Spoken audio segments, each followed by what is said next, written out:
Hello बच्चों। तो जैसा कि आप सबको पता है कि हमने ट्वेल्थ क्लास का chapter number 11 ray optics start कर दिया है।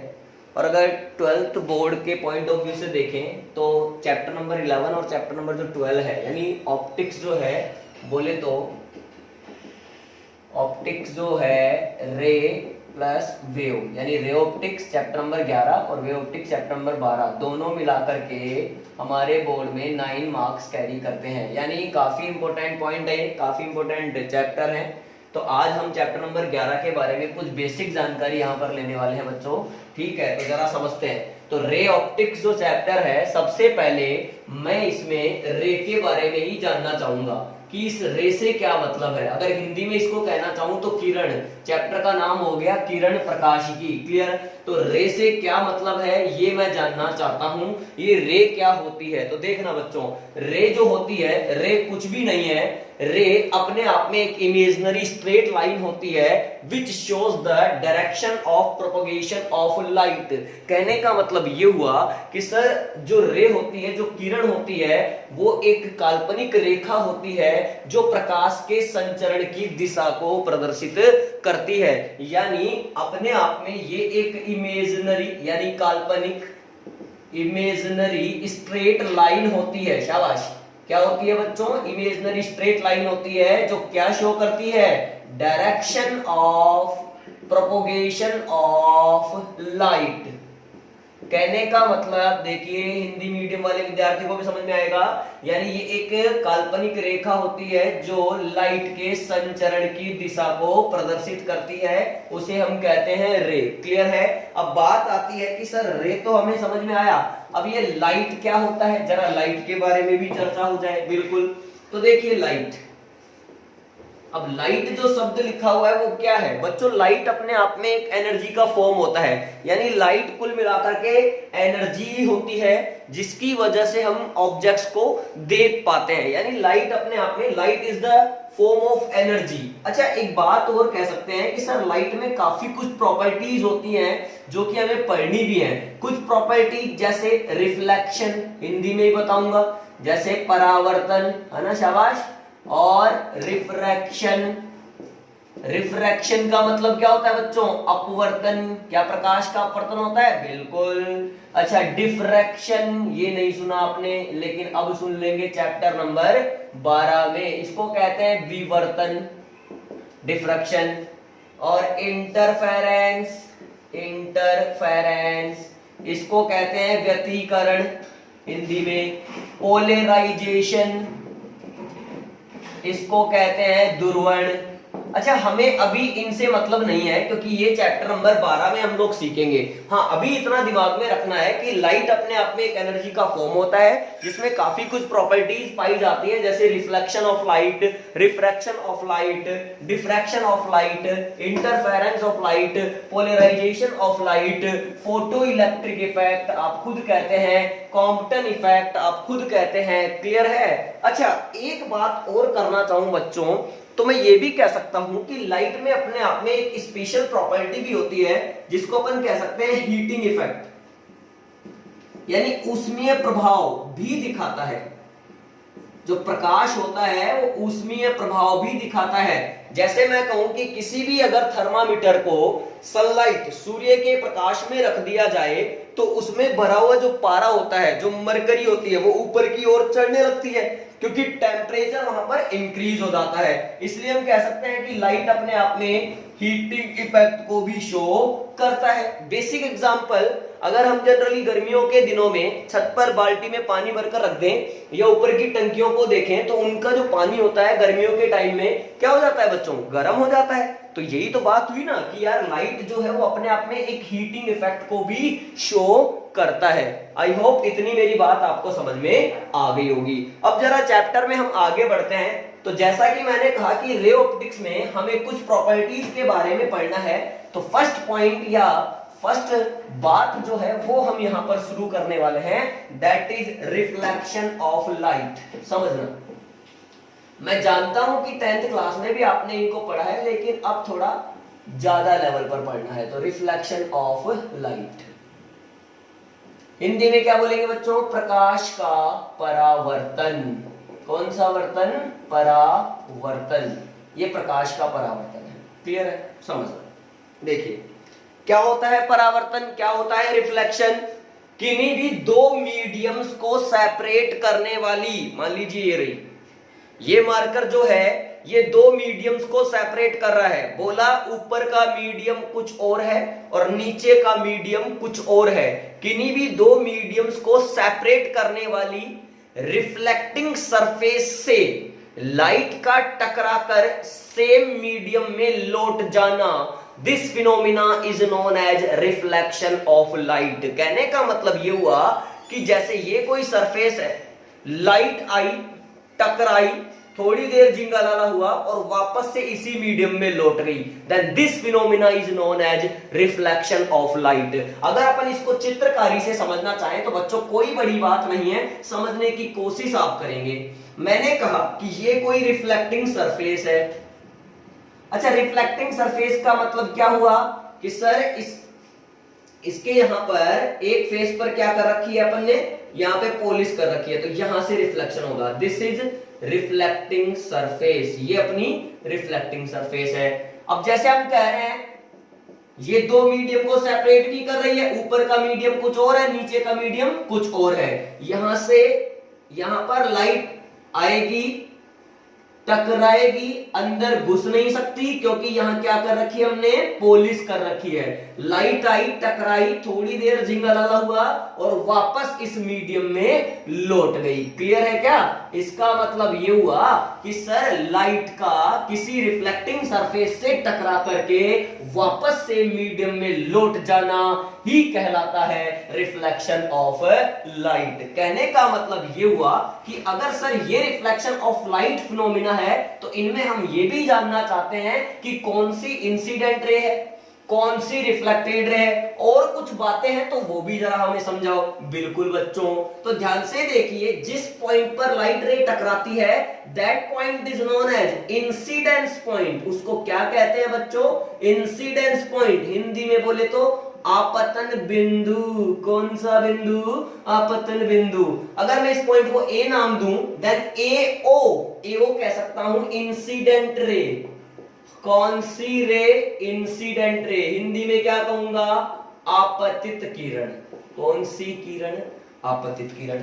इसी प्रकार जो ये इसको बी बोले तो ये हो गई अपनी परावर्तित किरण। इंग्लिश में क्या कहेंगे? रिफ्लेक्टिंग या रिफ्लेक्टेड रे। अच्छा सर, रिफ्लेक्टिंग सरफेस के यानी परावर्तक सतह के लंबवत एक ऐसी रेखा जो आपतन बिंदु इंसिडेंस पॉइंट से पास होती है इज नोन एज नॉर्मल। उसको क्या कहते हैं बच्चों? नॉर्मल कहते हैं। यानी ये क्या हो गया? अभिलंब हो गया। क्लियर है? अच्छा सर, यहां पर इंसिडेंट रे ने यहां कुछ एंगल बनाया इसके साथ। बिल्कुल, this angle is known as incidence angle, आपतन कोण। जो परावर्तित किरण यानी रिफ्लेक्टेड रे ने बनाया है उसको कहते हैं परावर्तन कोण। अच्छा, इसको डिनोट करते हैं आई से, इसको डिनोट करते हैं आर से। अब समझना, मैं वापस से यहां लिख रहा हूं, एओ आपको पता है आपतित किरण, ओ भी आपको पता है परावर्तित किरण, ओ आपको पता है आपतन बिंदु। बोल रहा हूं बच्चों मैं, देखो साथ के साथ में। उसके अलावा यहां पर अगर इसको एन कहूं तो एनओ क्या है? नॉर्मल है, अभिलंब है। अब एंगल देखना, A O N is equal to angle I, इसको कहते हैं आपतन कोण। क्या कहते हैं बच्चों इसको? आपतन कोण, इंसिडेंस एंगल या एंगल ऑफ इंसिडेंस, कुछ भी बोल सकते हैं। इसी प्रकार एंगल ओ या N, angle N O B is equal to angle R N O B. Angle R क्या हो गया? ये परावर्तन कोण, ये अपना परावर्तन कोण है। इसको अपन क्या कह सकते हैं बच्चों? इसको कहते हैं रिफ्लेक्शन एंगल। इसको हम कहते हैं रिफ्लेक्शन एंगल। तो मेरी बात आपको समझ में आ रही होगी कि मैं क्या कहना चाह रहा हूं। अब एक बात ये भी ध्यान रखना कि एंगल जो हमेशा मापे जाते हैं, यानी जो कोण मापे जाते हैं, वो हमेशा अभिलंब के साथ ही मापे जाते हैं। यानी आपतित किरण का अभिलंब के साथ बनाया गया कोण कहलाता है आपतन कोण, और परावर्तित किरण का अभिलंब के साथ बनाया गया कोण कहलाता है परावर्तन कोण। लेकिन ये जो कोण है ये कहां से मापे गए हैं? इस अभिलंब से ही मापे गए हैं। क्लियर है बच्चों? आगे बढ़ते हैं बच्चों ना। अब हम जो है लॉज ऑफ रिफ्लेक्शन यानी परावर्तन के नियम देखना चाहते हैं। तो परावर्तन के नियम देखिए आप, लॉज ऑफ रिफ्लेक्शन, परावर्तन के नियम, परावर्तन के नियम, परावर्तन के नियम। यार 10th क्लास की बात है क्या? ये बात है, पहला नियम तो ये है कि आपतित किरण, हिंदी में बोल देता हूं मैं पहले, परावर्तित किरण, अभिलंब, आपतन बिंदु सभी एक ही प्लेन में लाई करते हैं। कहने का मतलब incident ray, comma reflected ray, comma normal, comma incidence point. यानी आपतित किरण, परावर्तित किरण, अभिलंब और आपतन बिंदु सभी एक ही तल में, लाई इन सेम प्लेन, एक ही प्लेन में लाई करते हैं। पहला नियम ये है। दूसरा नियम, अच्छा यहां पर क्या होता है बच्चों, यहां पर एंगल ऑफ इंसिडेंस जो होता है according to second, angle of incidence बराबर होता है एंगल ऑफ रिफ्लेक्शन। यानी आपतन कोण किसके बराबर होता है? परावर्तन कोण के बराबर होता है। इंसिडेंस एंगल रिफ्लेक्शन एंगल के बराबर होता है। ये भी लॉ ऑफ रिफ्लेक्शन ही है। पॉइंट नंबर 3 देखिए आप। पॉइंट नंबर 3 क्या है बच्चों? अगर मान लीजिए, ये एक अपने आप में क्वेश्चन ही है, अगर मान लीजिए मैं आपसे कहूं कि ये रिफ्लेक्टिंग सरफेस है और इस पर कोई लाइट जो है वो नॉर्मली इंसिडेंट होती है, शाबाश, ये इंसिडेंट रे है, मैंने कहा ये आपतित किरण है।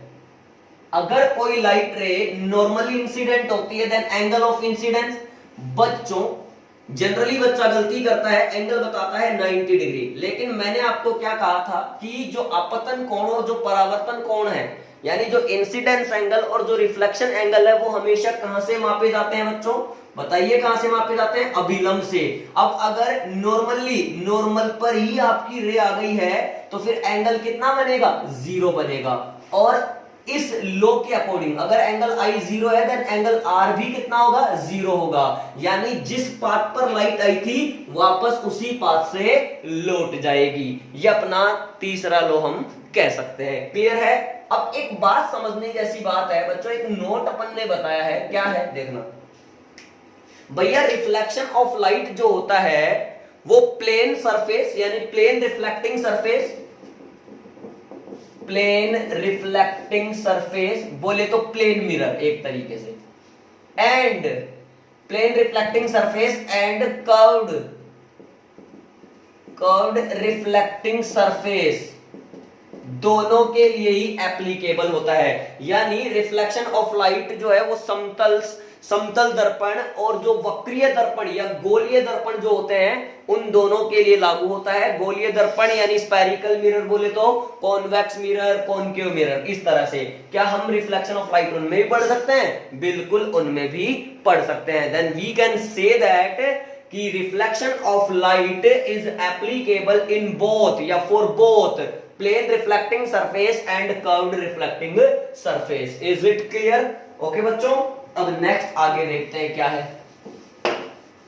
आगे मैं आपको कुछ डेफिनेशन समझाने वाला हूं, तो कुछ डेफिनेशंस की मैं चर्चा करूंगा। देखो कई बार क्या होता है, अब हम कुछ इमेज फॉर्मेशन की बात सीखने वाले हैं, तो बच्चों को यही कंफ्यूजन बना रहता है कि भैया ये रियल ऑब्जेक्ट क्या है, रियल इमेज क्या है, और वर्चुअल ऑब्जेक्ट क्या है, वर्चुअल इमेज क्या है। इस तरह की कुछ चर्चाएं हम करना चाहते हैं, तो जरा देखिए आप, है ना। इसके लिए बच्चों अब अपन को रटना नहीं है कि रियल ऑब्जेक्ट क्या होता है, वर्चुअल ऑब्जेक्ट क्या होता है, रियल इमेज क्या होती है, वर्चुअल इमेज क्या होती है, ये रटना नहीं है। समझना है और समझ करके फिर इसको बताना है। क्लियर? इसके लिए आप इतना सा ध्यान रखेंगे जो मैं बता रहा हूं बोर्ड पर, कि रियल वाली जो भी चीज होगी, चाहे रियल ऑब्जेक्ट हो चाहे रियल इमेज हो, real object and real image are formed in front of the mirror. यानी रियल ऑब्जेक्ट और रियल इमेज जो होते हैं वो हमेशा मिरर के सामने, दर्पण के सामने होते हैं, और वर्चुअल ऑब्जेक्ट जो होंगे और वर्चुअल इमेज जो होंगे वो हमेशा दर्पण के पीछे होंगे। ये बिहाइंड द मिरर होंगे, बिहाइंड द मिरर, और ये कहां होंगे? इन फ्रंट ऑफ द मिरर, यानी दर्पण के सामने होंगे। क्लियर है क्या बच्चों? इतना सा अगर आपको ध्यान है तो कोई प्रॉब्लम वाली बात नहीं है। एक छोटी सी बात और ध्यान रखें, रियल ऑब्जेक्ट का इमेज बनता है वर्चुअल और वर्चुअल ऑब्जेक्ट का इमेज बनता है रियल। इतना सा और ध्यान रख लें। अब मैं आपको कुछ डेफिनेशंस जो है वो समझा देता हूं, जैसे सम डेफिनेशंस। जैसे पहला अपन ने कहा रियल ऑब्जेक्ट। अब रियल ऑब्जेक्ट के बारे में चर्चा करते हैं, देखते हैं। अब ऐसा नहीं है कि रियल ऑब्जेक्ट बता रहा हूं तो केवल रियल ऑब्जेक्ट ही आएगा, उसके साथ एक और कवर होने वाला है, क्योंकि रियल ऑब्जेक्ट का इमेज कैसा बनेगा? बोलो, वर्चुअल इमेज बनेगा। तो रियल ऑब्जेक्ट के साथ ही क्या कवर हो जाएगा? आपका वर्चुअल इमेज कवर हो जाएगा। मैं दोनों को एक साथ निपटा दूंगा, देखना डायग्राम से निपटा रहा हूं। तो इसको मिटा देते हैं, यहां देखो आप, तो ये प्लेन मिरर है बच्चों, ठीक है, ठीक है। अब ये कोई जरूरी नहीं है कि मैं प्लेन मिरर हमेशा ऐसे ही मानूं, मेरी मर्जी है, मैं ऐसे भी ले सकता हूं, ठीक है। समझना, ये प्रिंसिपल एक्सिस है, इसको पोल कहते हो आप, ठीक है। आपने कहा कि यहां रियल ऑब्जेक्ट रखा हुआ है, रख सकते हैं क्योंकि ये इन फ्रंट ऑफ द मिरर हो गया। यहां से लाइट रे गई, टकराई, अंदर घुस नहीं सकती, इसलिए रिफ्लेक्ट होगी और वापस इसी मीडियम में लौट जाएगी। शाबाश। हम तो इमेज बनाना चाहते हैं और इमेज बनाने के लिए कम से कम 2 लाइट रे होनी चाहिए, तो मैंने एक और लिया, ये भी अंदर नहीं घुस सकती है, टकराई, टकरा करके वापस इस मीडियम में लौट गई। अब ध्यान से देखें तो ये जो रिफ्लेक्टेड रेज हैं, इनको मैं पीछे की तरफ अगर बढ़ाता हूं तो जहां पर ये इंटरसेक्ट कर जाएंगी वहीं पर बन जाएगा इसका image, that is virtual image. अब मुझे डेफिनेशन मिलने वाली है बच्चों, किस प्रकार से मिलेगी? देखो, रियल ऑब्जेक्ट कैसे पॉइंट हो गए?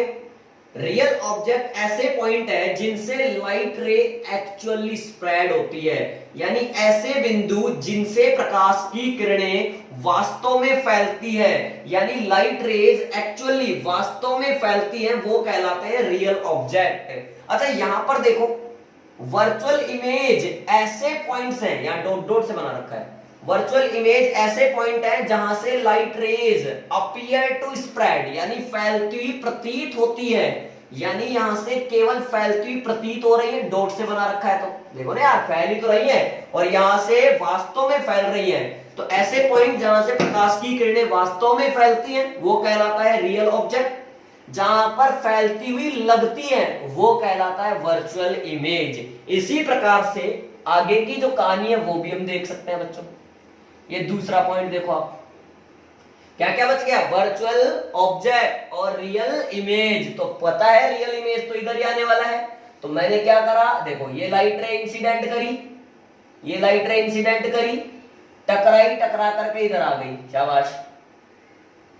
अब ये रिफ्लेक्टेड है, तो रिफ्लेक्टेड से तो हमेशा इमेज बनेगा, चूंकि ये इन फ्रंट ऑफ द मिरर है तो ये बना रियल, और ये इंसिडेंट रेज हैं, इनको आगे बढ़ाने पर पता चलेगा कि ऑब्जेक्ट कहां था, यहां था, जो कि कैसा है? वर्चुअल है। क्या मेरी बात क्लियर है?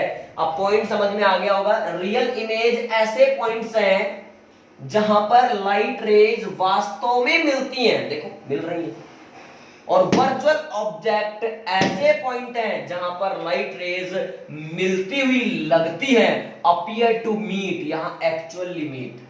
तो ऐसे बिंदु जहां पर लाइट रेज यानी प्रकाश की किरणें वास्तव में मिलती हैं वो कहलाते हैं वास्तविक प्रतिबिंब, और ऐसे बिंदु जहां पर प्रकाश की किरणें मिलती हुई प्रतीत होती है वो कहलाते हैं आभासी वस्तु। ये आभासी, वर्चुअल का मतलब बच्चों आभासी होता है ना, और रियल का मतलब वास्तविक होता है। क्लियर है? इतनी सी मेरी बात आपको। ओके, आगे बढ़ते हैं बच्चों। देखिए आगे का, देखिए अब आप क्या है,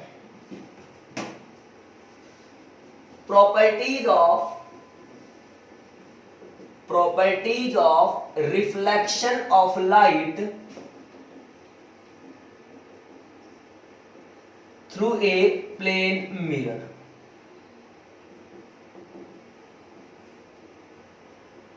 प्लेन मिरर, समतल दर्पण से परावर्तन के गुण। समतल दर्पण से परावर्तन के गुण। अगर किसी समतल दर्पण से प्रकाश का परावर्तन होता है तो उसके कुछ गुणों के बारे में हम चर्चा कर रहे हैं। तो पहला गुण, जाने अनजाने में मैं आपको बता चुका हूं ये 2 पॉइंट। तो क्या कि अगर ऑब्जेक्ट रियल होगा समतल दर्पण के लिए, समतल दर्पण के लिए अगर ऑब्जेक्ट रियल होगा तो इमेज वर्चुअल बनेगी, और अगर ऑब्जेक्ट वर्चुअल होगा तो इमेज रियल बनेगी। हाँ, तो पॉइंट नंबर सेकंड देखो, पॉइंट नंबर 1 में मैंने क्या बोला, अगर ऑब्जेक्ट रियल है तो इमेज कैसी बनेगी, वर्चुअल, और अगर ऑब्जेक्ट वर्चुअल है तो इमेज बनेगी रियल। अच्छा बच्चों, पॉइंट नंबर सेकंड क्या होता है? पॉइंट नंबर सेकंड मैंने कहा था कि प्लेन मिरर के लिए रियल ऑब्जेक्ट, रियल वाली जो भी चीज होंगी, यानी वास्तविक वाली जो भी चीज होंगी, रियल ऑब्जेक्ट हो चाहे रियल इमेज हो, वो हमेशा कहां होंगी, इन फ्रंट ऑफ द मिरर। और वर्चुअल ऑब्जेक्ट हो चाहे वर्चुअल इमेज हो, वो हमेशा कहां होंगी, बिहाइंड द मिरर होंगी। एक प्रॉपर्टी है।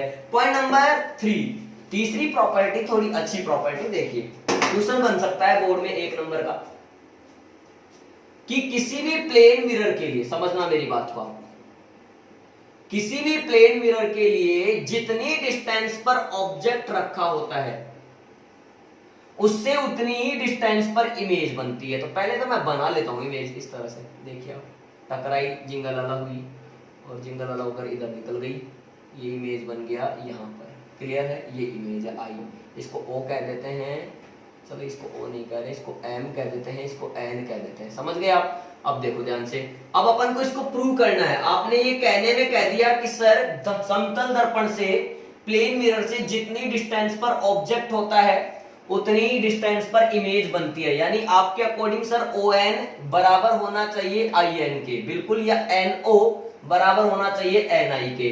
तो जरा प्रूव कर देते हैं। ये अल्फा है, ये भी अल्फा है, या इसको कुछ भी कह दो, बीटा कह दो, लेकिन दोनों इक्वल होंगे। अभी देखो, इन ट्राइंगल, पहले इस वाले में देखते हैं, M N O, tan alpha बराबर लंब बटे आधार, यानी perpendicular upon base, M N upon N O, equation number 1। In triangle M N I, tan beta बराबर M N upon N I, equation number 2। Here alpha बराबर beta, सही, तो इसका मतलब tan अल्फा बराबर tan बीटा। अरे angle छोटा होगा तो बराबर मान लो, क्या दिक्कत है, सही। तो tan अल्फा बराबर tan बीटा, तो M N upon N O बराबर M N upon N I, M N से एम एन कैंसिल, तो एन ओ बराबर कितना आ गया, एन आई आ गया।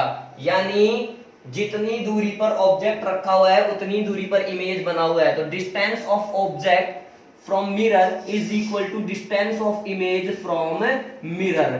क्लियर है? अगर इसको वेक्टर फॉर्म में लिखना चाहूं तो यहां पर क्या लगाना पड़ेगा, माइनस, क्योंकि ऑब्जेक्ट की डिस्टेंस मापने के लिए हम इधर चलेंगे।